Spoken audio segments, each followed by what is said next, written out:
Senang bisa ada di sini lagi, kita bisa sharing firman Tuhan lagi, sama-sama belajar. Saudara, hari ini kita akan kembali melanjutkan seri 7 jemaat yang ada di kitab Wahyu, gitu ya. Jadi kalau saudara mulai lupa-lupa, boleh ingat-ingat lagi catatan-catatan yang dulu, ada apa sih, kenapa sih ini penting? Karena ini Tuhan kasih sebagai peringatan buat kita. Tuhan kasih sebagai pembelajaran, jangan sampai kita mengalami yang sama. Itu ya saudara ya, saya mau ajak kita semua untuk buka ayat dari Wahyu 3 ayat ke-7 sampai 13. Oke. Nggak jalan? Oke. Udah semua dapat? Di depan juga ada. Saya baca ayat ke-7. Dan tuliskanlah kepada malaikat jemaat di Philadelphia. Inilah firman yang dari yang kudus, yang benar, yang memegang kunci Daud. Apabila dia membuka, tidak ada yang dapat menutup. Apabila dia menutup, tidak ada yang dapat membuka. Ayat 8. Jadi saudara, kalau kita lihat di 7 jemaat, ada 2 jemaat yang Tuhan gak kritik sebenarnya. Salah satunya jemaat di Philadelphia. Tuhan bilang, aku tahu kekuatanmu tidak seberapa. Tuhan tahu manusia kekuatannya nggak banyak, nggak besar. Tapi yang Tuhan puji apa? Namun engkau menuruti firmanku dan engkau tidak menyangkal namaku. Nah, kita lanjut dulu. Ayat 9. Balik lagi. Oh, kebalik. Oh, salah, sorry. Salah saya ternyata. Oke, ayat 9. Lihatlah. Beberapa orang dari jemaah iblis, yaitu mereka yang menyebut dirinya orang Yahudi, tetapi yang sebenarnya tidak demikian, melainkan berdusta, akan kuserahkan kepadamu. Sesungguhnya aku akan menyuruh mereka datang dan tersungkur di depan kakimu dan mengaku bahwa aku mengasihi engkau. Ayat 10 kita baca sama-sama. 3, 2, 1. Karena engkau, maka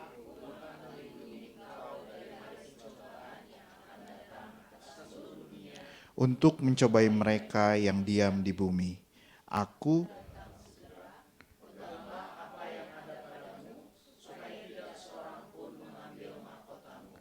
Saudara, kalau tadi kita lihat ayat yang ke-8 dibilang apa?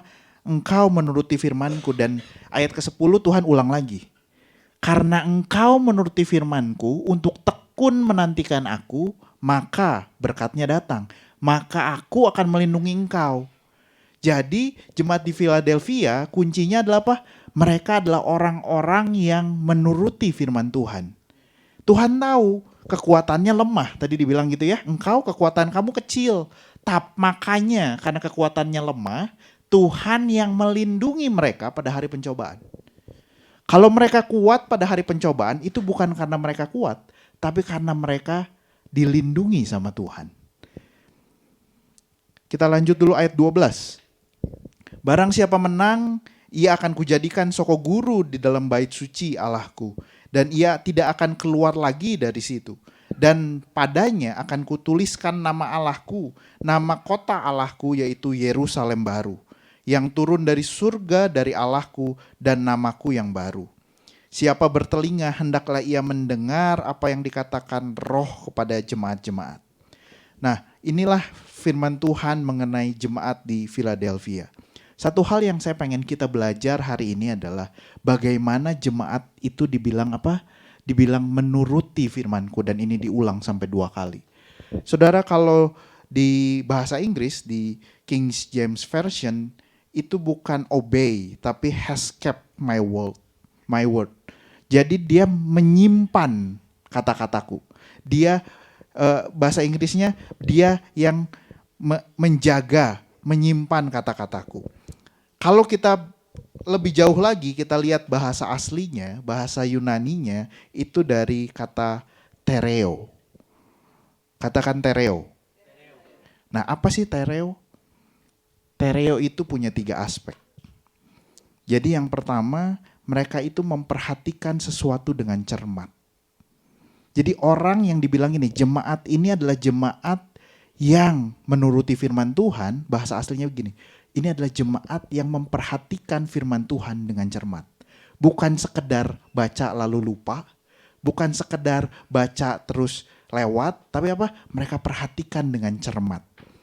Tereo juga artinya apa? Mempertahankan dalam kondisi yang semula. Originalnya kayak apa? Firman Tuhan gak dimodif, saudara. Saudara punya mobil, boleh dimodif?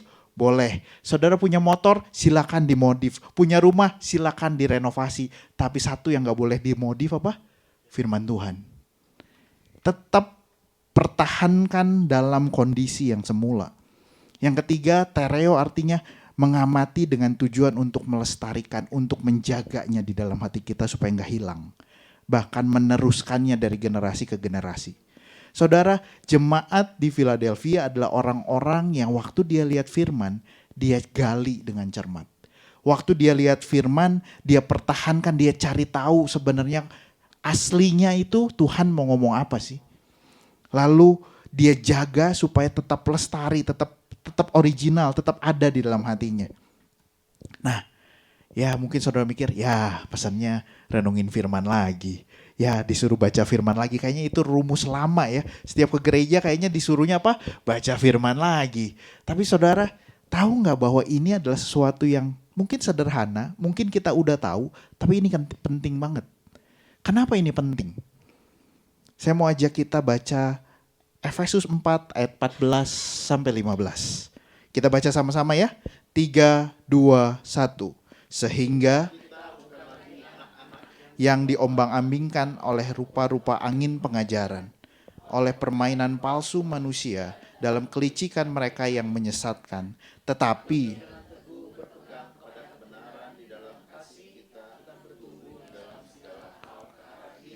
Kristus yang adalah kepala. Jadi saudara, hari ini dari zaman Paulus ada sampai hari ini pengajaran itu banyak anginnya. Kalau dibilang jangan diombang-ambingkan oleh rupa-rupa angin pengajaran. Kenapa? Ada pengajaran yang bilang yang udah yang penting jadi baik aja. Udah sama Tuhan mah gak usah radikal-radikal. Yang penting mah kamu gak membunuh, gak korupsi, udah cukup.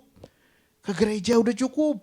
Saudara, banyak rupa-rupa angin pengajaran. Tetapi yang oleh permainan palsu manusia dalam kelicikan mereka yang menyesatkan. Tetapi kita harusnya dengan teguh berpegang pada kebenaran. Di mana kita bisa dapat kebenaran? Firman Tuhan. Karena Yesus bilang, akulah jalan dan kebenaran dan hidup. Hari ini Yesusnya udah gak ada. Tapi Yesus juga bilang, aku adalah pada mulanya adalah firman. Jadi firman Tuhan itu Yesus sendiri. Dan firman Tuhan itu kebenarannya. Gak cuman itu. Galatia 1 ayat 6 sampai 7. Kita baca sama-sama. 3, 2, 1. Aku heran yang oleh kasih karunia Kristus dan mengikuti suatu Injil lain yang sebenarnya bukan Injil. Hanya ada orang yang mengacaukan kamu dan yang bermaksud untuk memutarbalikkan Injil Kristus. Kenapa kita perlu merenungkan firman Tuhan? Kita perlu gali sendiri firman Tuhan. Karena banyak orang yang coba mengacaukan kita.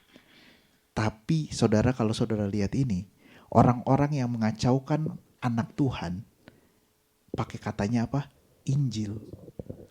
Saya yakin kita semua, kalau ada orang datang terus bilang gini, Yesus bukan Tuhan bro, Yesus itu sesat, Yesus itu bukan jalan keselamatan, saudara mau terima gak? Enggak. Kita tahu Yesus Tuhan. Tapi kalau penyesatannya itu cuman tipis, kalau penyesatannya pakai ayat Alkitab, kita bisa terima loh. Kalau kitanya gak cari tahu sendiri. Makanya saudara, waktu saudara dengar khotbah ini pun, saya mau tantang saudara pulang, cek lagi ayat-ayatnya. Renungkan lagi, tanya sama Pastor Yusa, kenapa dia ngomong begini? Ini konteksnya apa? Supaya apa? Supaya kita benar-benar yang ngeceknya siapa? Yang ngecek tuh harus kita sendiri. Jemaat di Galatia itu sudah kenal Tuhan. Kalau saudara baca Galatia 3, Galatia 4 dibilang gini, bukankah Kristus sudah diterangkan dengan jelas di depan kamu? Kenapa kamu balik lagi ke penyembahan berhala, ke gaya pikir yang lama? Artinya apa? Penyesatan gak cuma terjadi hanya untuk orang yang belum kenal Tuhan. Orang-orang yang udah lama di gereja, tetap bisa disesatkan. Terus gimana caranya? Balik lagi ke kebenaran. Memang satu-satunya cara bukan nunggu untuk kita dengar lalu oh ini firman Tuhan, bukan. Kita sendiri harus berakar dalam kebenaran. Kita sendiri yang harus belajar gimana cara menggali firman Tuhan. Saudara tahu bahwa saya kemarin coba search, ini gambar juga hasil ChatGPT, saudara. Saya coba search, saya coba pakai ChatGPT. Saudara tahu kalau penerbangan dari Jakarta ke Miami, Amerika Serikat, saya geser 1 derajat arahnya. 1 derajat. 1 derajat itu nggak kerasa. Betul nggak? Saudara bikin garis, kalau dulu kita pakai apa? Busur derajat. Itu ya. 1 derajat aja saudara titikin terus bikin garis. Itu tipis banget. Betul nggak? Tapi kalau perjalanannya dari Jakarta ke Miami, saudara mendaratnya di mana? Geser 1 derajat, Havana, Kuba. Saudara berpikir mau berlibur di Miami, saudara akan mendaratnya tiba-tiba di Kuba. Bedanya berapa? 1 derajat. Kebenaran firman Tuhan yang digeser 1 derajat bisa menyebabkan perubahan dari Injil. Dari Injil sejati jadi Injil yang lain. Yang Paulus bilang apa? Yang bukan Injil Kristus. Yang bermaksud memutarbalikan Injil Kristus. Di mana penyesatan terbesar terjadi? Di mimbar. Itu kenapa anak Tuhan harus berakar dalam firman. Anak Tuhan harus tereo dalam firman. Harus menyelidiki firman Tuhan. Oh, kalau kayak gitu buat apa ada hamba Tuhan? Hamba Tuhan adalah sparring partnernya saudara buat menyelidiki firman. Habis khotbah ini besok saudara kontak Pastor Yusak. Pastor Yusak, kenapa dia ngomong gini? Apa bahasa aslinya? Bener gak? Dari mana saya tahu bahasa aslinya? Yes. Gak apa-apa, saya gak diundang lagi sama Pastor Yusak. Saudara, kenapa? Karena kalau kita hidup di Injil yang lain, yang hidupnya sengsara, yang kehilangan kemerdekaan dalam Injil, bukan pendetanya, saudara. Nah ini ya, Galatia 3 ayat 1. Hai orang-orang Galatia yang bodoh, siapakah yang telah mempesona kamu? Bukankah Yesus Kristus yang disalibkan itu telah dilukiskan dengan terang di depan kamu? Orang-orang yang sudah mengenal, ngalamin Tuhan, udah jelas banget Tuhannya buat dia. Ya hari ini, 1 tahun ke depan, 3 bulan ke depan, 2 minggu kemudian, dia bisa berbalik dari Kristus. Makanya Tuhan bilang gini, makanya renungkan siang dan malam. Tereo firman Tuhan. Mempelajari firman Tuhan, memegangnya tetap asli, menyimpannya dalam hati kita, yang pertama akan menjaga kita dari pengajaran sesat. Ada waktunya quote ini banyak. Show me your friend and I will show you your future.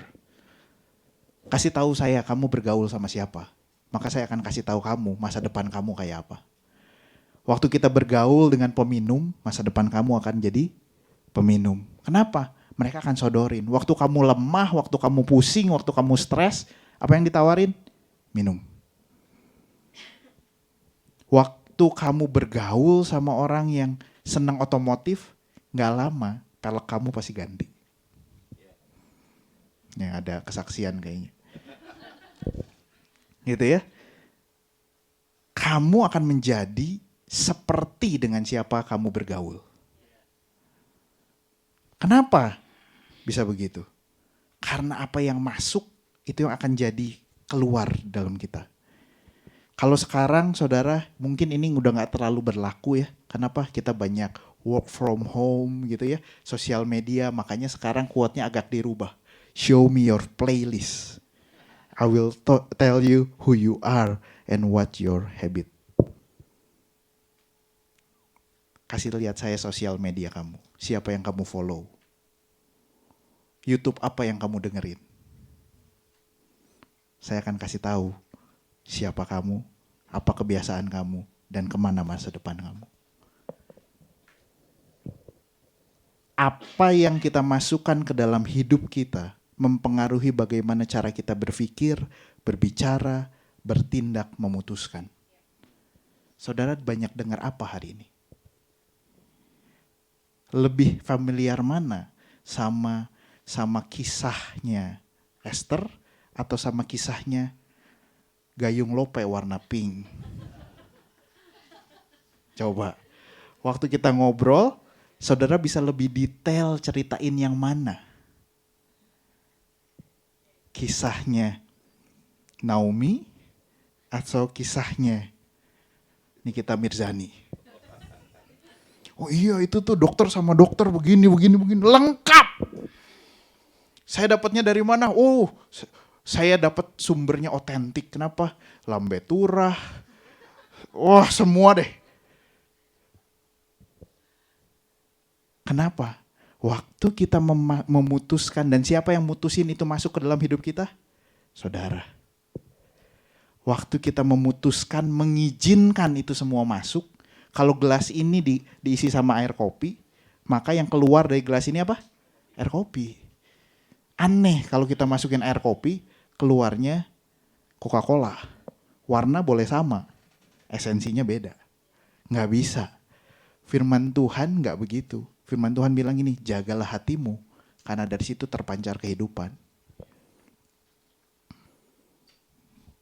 Jagalah hatimu dengan segala kewaspadaan, karena dari situlah terpancar kehidupan.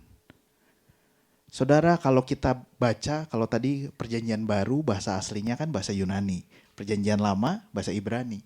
Kata hati dalam bahasa Ibrani itu leb. Artinya apa? Heart, feeling, will, intellect, center. Saudara, hati adalah inner life dari seseorang yang termasuk apa? Perasaan, keinginan, pikiran, sama proses kita mengambil keputusan. Menjaga hati artinya apa? Menjaga pikiran. Caranya jaga pikiran gimana? Jaga yang masuk apa. Dunia lagi bilang, hey mau happy mobil harus 3. Mau happy harus begini, harus begini. Jaga pikirannya.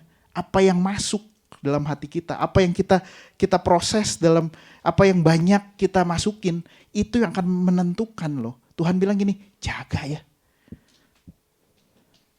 Itu kenapa proses sosial media, apa yang diserang ini kan.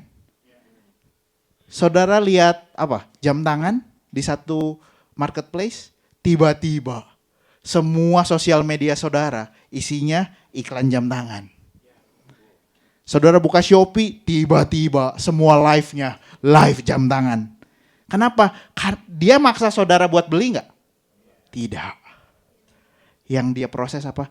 Dia masukin gelas kita sama jam tangan. Sampai mudal. Akhirnya 2 minggu kemudian tukang paket datang. Benar nggak?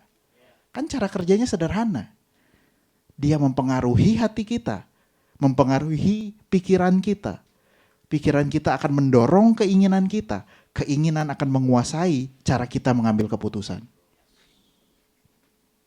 Jaga apa yang masuk dalam hidup kita. Menjaga hati termasuk menjaga, memilih apa yang masuk ke dalam pikiran dan perasaan kita. Pilih nggak? Atau kita ngeflow? Nggak bisa, saudara. Hari ini dunia cuma bisa pilih gini, kamu pilih anak Tuhan, hamba Allah atau hamba dosa. Kalau kita nggak jaga, kita akan diseret jadi hamba dosa. Yosua 1 ayat 6 bilang apa? Kuatkan dan teguhkan hatimu, sebab engkau yang akan memimpin bangsa ini, memiliki negeri yang kujanjikan dengan bersumpah kepada nenek moyang mereka untuk diberikan kepada mereka. Ayat 6 ya, sekali nih Tuhan bilang apa? Kuatkan dan teguhkan hatimu. Ayat 7 dibilang hanya kuatkan dan teguhkan hatimu. Dengan sungguh-sungguh bertindaklah dengan hati-hati sesuai dengan hukum yang telah diperintahkan kepadamu oleh hambaku Musa. Janganlah menyimpang ke kanan dan ke kiri supaya engkau beruntung kemanapun kau pergi. Gampang gak bikin kita kuat dan tidak tawar hati? Susah. Tuhan sudah ngomong 2 kali loh. Ayat 8. Jangan engkau lupa memperkatakan kitab Taurat ini, tetapi renungkanlah itu siang dan malam. Tuhan bilang gini, Yosua, kamu ragu kan?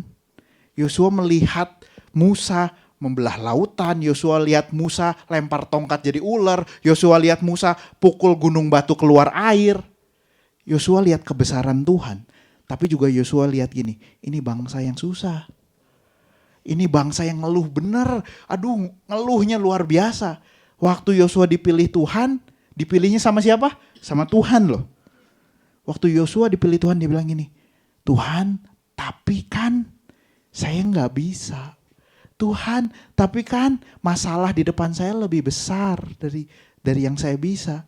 Tuhan bilang gini, jangan takut, kuatin hatimu. Yosua masih takut. 2 kali Tuhan bilang, jangan takut, kuatin hatimu. Yosua masih takut. Sampai Tuhan bilang gini, kamu takut terus. Kuncinya ini nih, renungkan firman Tuhan siang dan malam. Supaya engkau bertindak hati-hati sesuai dengan yang tertulis di dalamnya. Saudara, setiap kata merenungkan Taurat, merenungkan firman Tuhan di dalam Alkitab selalu punya konsekuensi melakukan segala sesuai dengan yang tertulis di dalamnya. Tuhan tidak pernah bilang ini, renungkan firman hanya untuk ada di kepala. Waktu Tuhan bilang renungkan firman, dia selalu akhirnya harus menuruti firman Tuhan, ketaatan.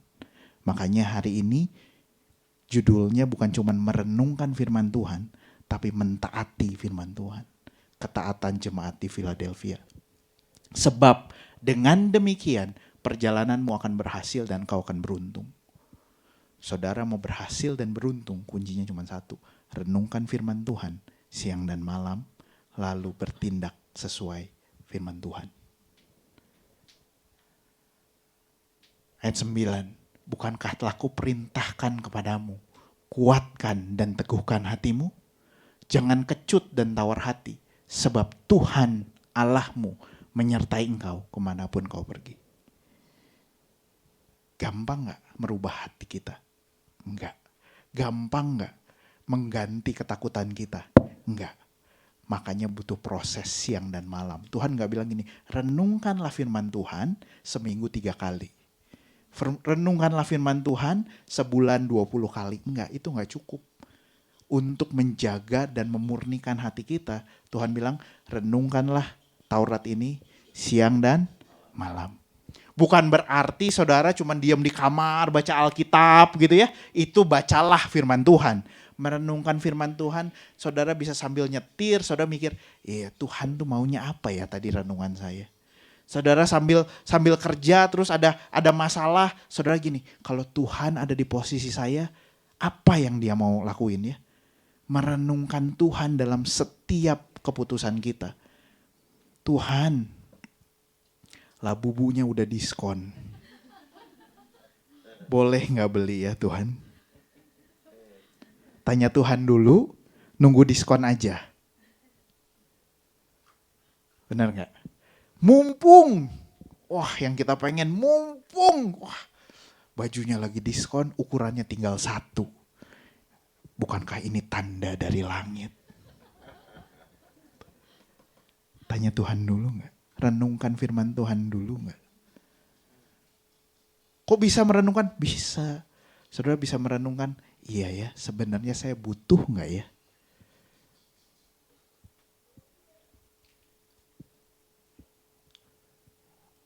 Salah pencet lagi. Tereo firman Tuhan akan membuat kita mengenal Tuhan.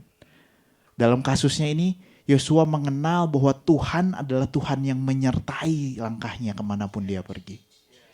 Tereo firman Tuhan akan membuat kita mengenal apa yang sudah, sedang, dan akan dilakukan Tuhan untuk kita. Harusnya nyamenya besar ya. Nggak cuman kata orang, tapi kita sendiri akan ngalamin Tuhan. Begitu juga dengan Daud. Kalau saudara baca nanti di Mazmur 103, dibilang apa? Dari Daud Pujilah Tuhan, hai jiwaku. Pujilah namanya yang kudus, hai segenap batinku. Menurut saudara, kalau Daud kayak gini, statementnya begini, dia lagi pengen muji Tuhan gak? Enggak menurut saya. Kenapa? Kalau dia lagi pengen puji Tuhan, dia gak akan bilang gini, hei badan, puji Tuhan. Hei jiwa, puji Tuhan. Menurut saya dia lagi galau ini. Aduh males banget ya, baru berantem. Aduh males banget ya, baru pulang dari kerjaan udah jam 10 malam. Lalu Daud bilang gini, hei badan, puji Tuhan. Hei jiwa, datang sama Tuhan. Jangan kalah sama kecapean kita. Pujilah Tuhan hai jiwaku dan janganlah lupakan segala kebaikannya. Pujilah Tuhan hai segala buatannya, segala tempat kekuasaannya. Pujilah Tuhan hai jiwaku. Kalau kita lihat, masukin firman Tuhan. Waktu kamu capek, waktu kita lagi bingung, waktu kita lagi happy, apa yang Daud lakukan? Masukin firman Tuhan ke dalam. Dia yang mengampuni segala kesalahanmu, yang menyembuhkan segala penyakitmu, dia yang menebus hidupmu dari lubang kubur, yang memahkotai engkau dengan kasih setia dan rahmat. Dia yang memuaskan hasratmu dengan kebaikan, sehingga masa mudamu menjadi baru seperti burung Raja Wali. Tuhan adalah penyayang dan pengasih, panjang sabar dan berlimpah kasih setia. Daud baca apa sih? Daud baca firman Tuhan yang udah ada sebelumnya. Di mana? Keluaran 34 ayat 6. Berjalanlah Tuhan dan berseru di depan Musa ini ya.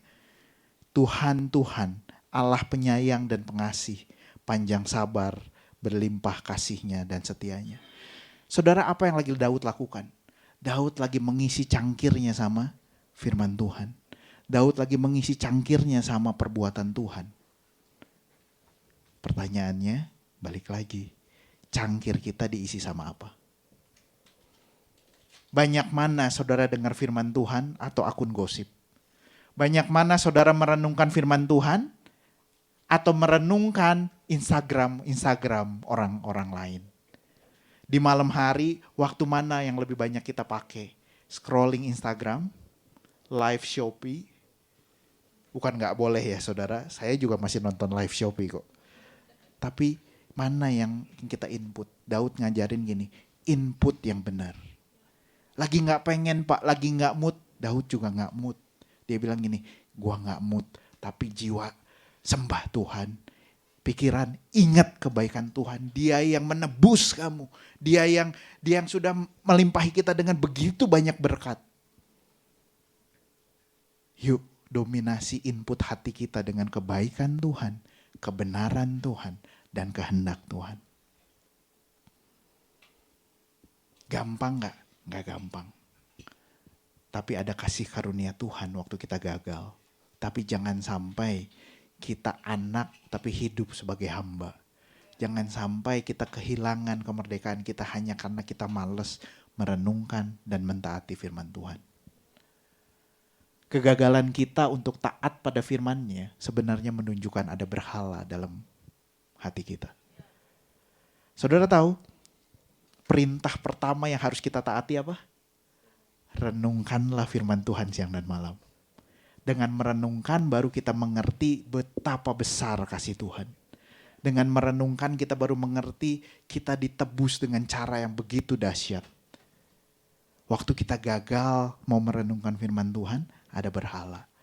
Aduh Tuhan, saya mau merenungkan firman Tuhan sih. Tapi ini mas sorry pisan Tuhan. Besok teh meeting saya pagi-pagi pisan. Saya harus nyiapin meeting lebih daripada nyiapin hati buat Tuhan. Berarti buat saudara mana lebih penting? Pekerjaan atau Tuhan? Tapi kan kalau saya nggak meeting benar, saya nggak dapat duit Tuhan. Berarti saudara percaya duit datangnya dari pekerjaan, bukan dari Tuhan melalui pekerjaan. Kenapa nggak bisa jalan sama-sama? Apakah anak Tuhan boleh kerja sembarangan? Enggak. Firman Tuhan bilang, kerjakanlah segala sesuatu seperti untuk Tuhan. Keengganan kita untuk hidup sesuai kehendaknya menunjukkan kalau sebenarnya kita belum menerima kasih karunia. Orang yang sudah menerima kasih karunia, hidupnya gak mungkin seenaknya. Hidupnya akan bilang, saya gimana Yesus. Itu adalah hal yang menarik. Mengakui dia Tuhan tuh sebenarnya sama dengan saya mau hidup hanya sesuai kehendak Yesus. Kata Tuhan tuh kurios kan. Kurios tuh artinya apa? Owner. Supreme authority. Waktu saya bilang ini, Yesus, Engkau Tuhan dalam hidupku.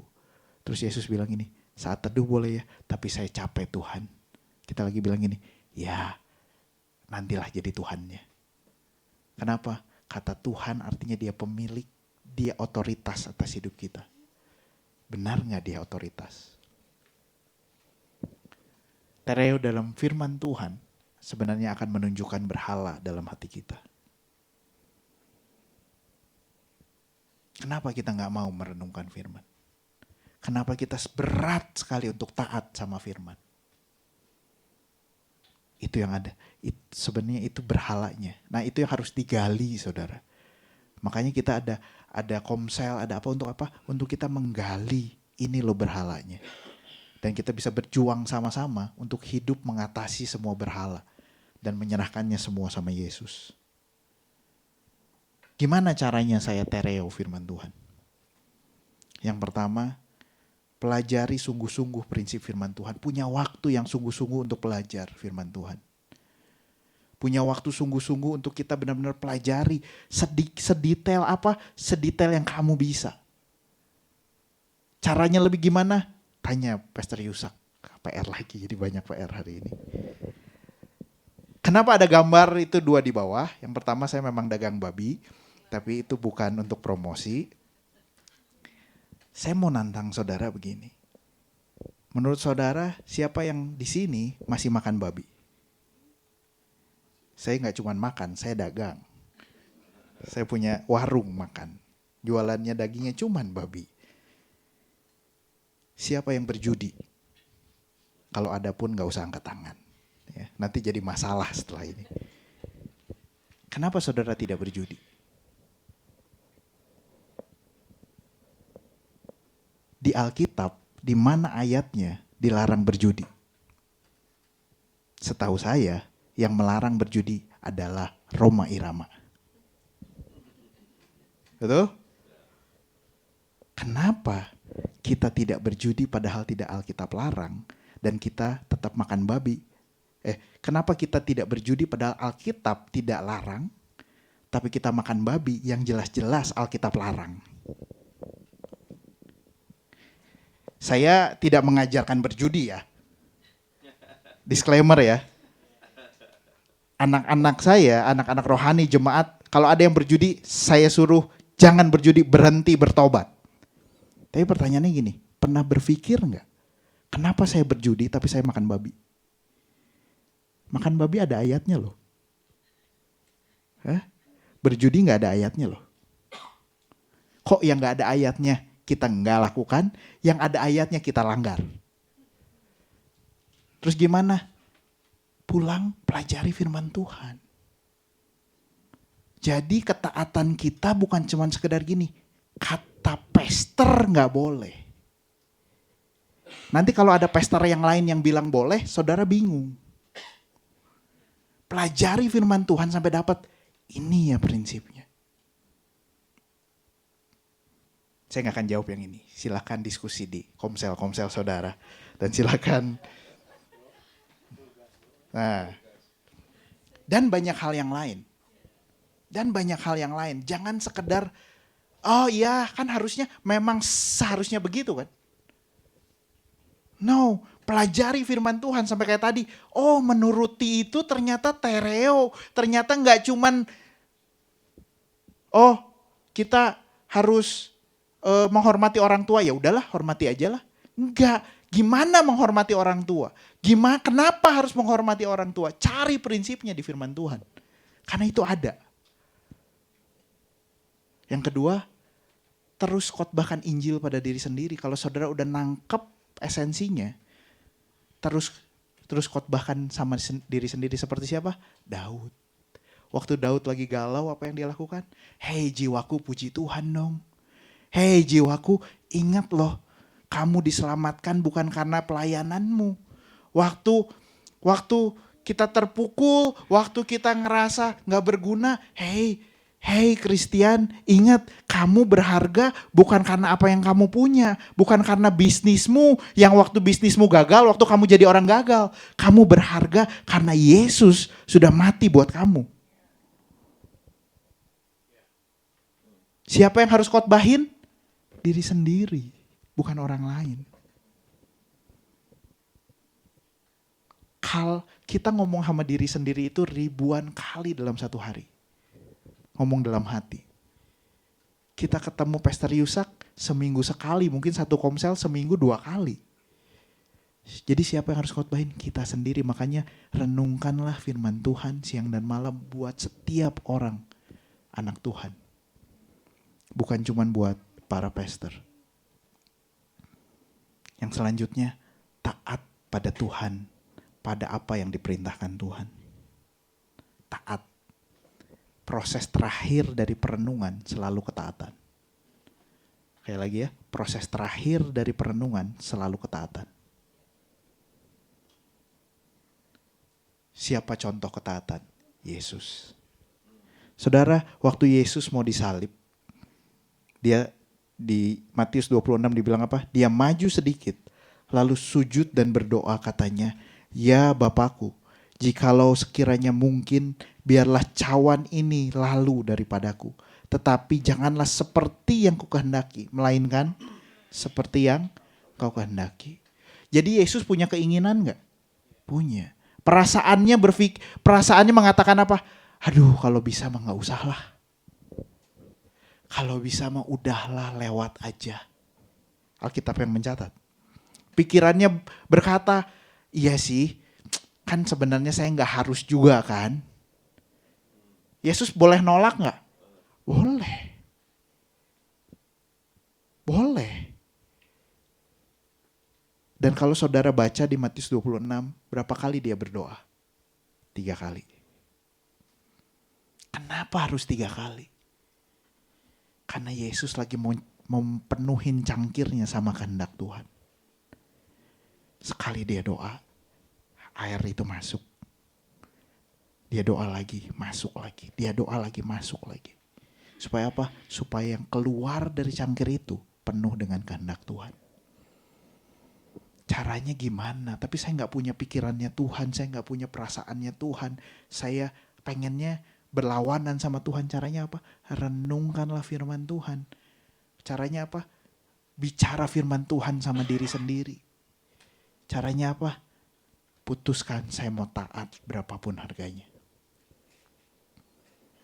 Dari situ gospel renewal jadi penting. Gospel renewal selalu bicara apa? Renungkan kebaikan Tuhan. Renungkan grace-nya Tuhan. Sampai itu jadi faith buat kita. Sampai kita bilang ini, yes, saya percaya saya anak Allah. Berapa banyak kita dengar khotbah, ya kamu sudah jadi anak, kamu sudah jadi anak. Tapi kita gak percaya kan? Kita datang penuh dengan ketakutan. Kita datang takut ditolak sama Tuhan. Kita datang merasa gak layak. Padahal Tuhan bilang gini, enggak, kamu tuh udah jadi kesayangannya saya loh. Kok datang masih malu-malu? Percaya gak kita anak? Renungkan firman Tuhan sampai percaya itu keluar dari dalam. Yes, saya datang sebagai anak. Dan itu akan merubah cara saudara. Termasuk merubah cara saudara nyanyi. Termasuk merubah cara saudara pelayanan. Kenapa? Karena kita gak ngelihat gini. Oh, ini pelayanannya Pastor Yusak. Enggak, ini pelayanannya Bapak gua. Ini pelayanannya Bapak saya. Mau disuruh kemana Tuhan? Bapak mau nyuruh saya kemana? Oke, gua ikut. Kenapa? Ini pelayanan Bapak saya, bukan pelayanan siapa-siapa. Enggak.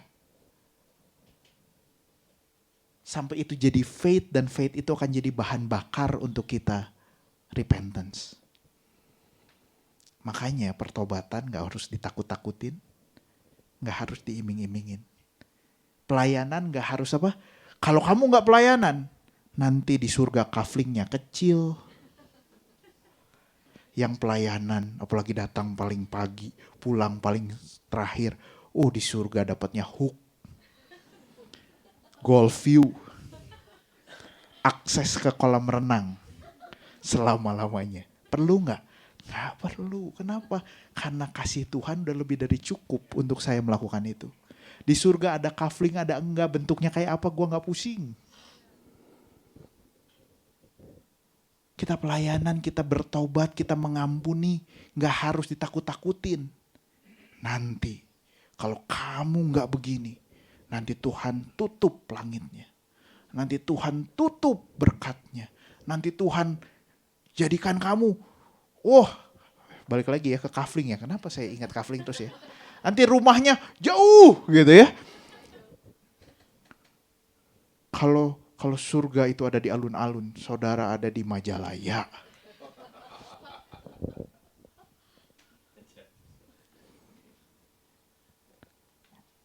Kita nggak bertobat karena ditakut-takutin apa diiming-imingi. Kenapa? Karena kita mengalami grace-nya Tuhan. Dan cara satu-satunya, renungkan firman Tuhan. Saudara, saya akan tutup dengan ini. Yohanes 10 ayat 10 bilang, pencuri datang untuk mencuri, membunuh, dan membinasakan. Tetapi Yesus datang supaya mereka mempunyai hidup dan mempunyainya dalam segala kelimpahan. Tuhan bilang gini, aku akan berikan kamu hidup dalam segala kelimpahan. Bukan cuma soal materi. Materi itu menurut saya, itu cuma beda soal misi. Kalau saudara punya materi lebih, berarti Tuhan punya misi untuk saudara hidupi yang memerlukan materi lebih banyak. Yang Tuhan janjikan untuk semua orang, dan Tuhan gak pernah janjikan semua orang yang datang kepadanya akan kaya raya, gak ada ayatnya. Yang Tuhan bilang apa? Aku akan memberikan damai sejahteraku padamu. Sukacitaku akan kuberikan kepadamu. Tapi banyak anak Tuhan yang gak punya damai sejahtera. Banyak anak Tuhan yang tidak memiliki kelimpahan dalam sukacita. Kenapa? Kuncinya adalah perenungan dan ketaatan. Saya kasih contoh. Saudara, kalau saudara ngelihat ada orang di pinggir jalan yang sudah kelaparan, mungkin sudah gak makan beberapa hari. Dia butuh apa? Dia butuh makanan. Dia butuh source untuk hidup. Betul? Lalu saudara kasih ATM yang isinya 100 juta. Cukup gak buat makan? Cukup. Saudara kasih ke orangnya. Atau saudara kasih 1 miliar yang sebenarnya kalau makannya sederhana cukup sampai dia mati. Ya, kelimpahan ya. Saudara kasih ke orangnya. Terus orangnya gini, oh saya sudah punya ya. Sebenarnya 1 miliarnya dia udah punya belum? Sudah. Tapi kalau dia tidak pergi ke ATM, ambil uangnya beli makan, dia tetap kelaparan gak? Banyak orang Kristen tidak mengalami sukacitanya Tuhan, gak mengalami damainya Tuhan, karena dia gagal merenungkan apa yang dia sudah miliki, dan dia taat untuk mengklaim apa yang dia punya. Salah satunya, kepahitan adalah contoh. Waktu kita gak mau melepaskan pengampunan, maka sebenarnya damai Tuhan gak mungkin kita rasakan. Kita kepahitan, ngelihat Instagramnya aja geleh. Benar gak? Udah ngelihat liburan lagi. Kurang ajar nih orang. Bisa damai sejahtera gak? Bisa sukacita gak? Padahal kata Tuhan, damai sejahteranya Tuhan yang dikasih ke kita. Sukacitanya Tuhan yang dikasih kita. Mana Tuhan? Tuhan gak adil. Orang yang ngambil uang saya masa bisa liburan, bisa happy-happy. Saya yang terzolimi ini. Terus kita bilang, Tuhan saya menyerahkan hak pembalasan sama Tuhan. Biar Tuhan kasih azab sama orang itu. Saya tunggu meteor datang ke rumahnya. Kebanyakan nonton Indosiar. Bisa damai sejahtera gak? Gak bisa. Kalau mau damai sejahtera Tuhan bilang apa?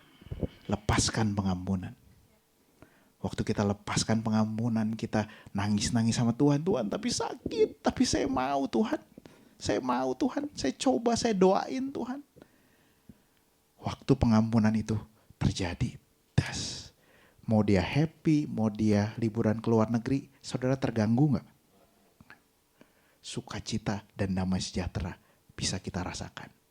Sebenarnya sukacitanya dan damainya udah ada belum? Sudah ada di ATM-nya itu loh. Kegagalan kita buat taat yang membuat kita tidak bisa merasakan apa yang jadi berkat buat kita. Jadi ketaatan bukan supaya kita masuk surga. Ketaatan bukan supaya kita diterima sama Tuhan. Ketaatan itu bagian identitas kita. Kalau dia Tuhannya, maka dia perintah saya taat. Ketaatan juga adalah kunci kita mengalami apa yang Tuhan sudah janjikan. Janjinya sudah ada dalam kita semua. Tinggal gini, mau dibuka nggak pintunya? Ngebukanya sakit, tapi begitu kebuka, janjinya tergenapi. Yuk, jadi anak-anak Tuhan yang mau merenungkan firman Tuhan dan taat sama Tuhan. 2 Timotius 3 ayat 16 ayat 17. Segala tulisan yang diilhamkan Allah memang bermanfaat untuk mengajar, menyatakan kesalahan, untuk memperbaiki kelakuan, dan untuk mendidik orang dalam kebenaran. Dengan demikian, tiap-tiap manusia kepunyaan Allah diperlengkapi untuk setiap perbuatan baik. Biar firman Tuhan itu mengajar kita, memperbaiki kelakuan kita, supaya kita bisa menggenapi perbuatan baik yang sudah Tuhan persiapkan sebelumnya. Mari kita berdoa.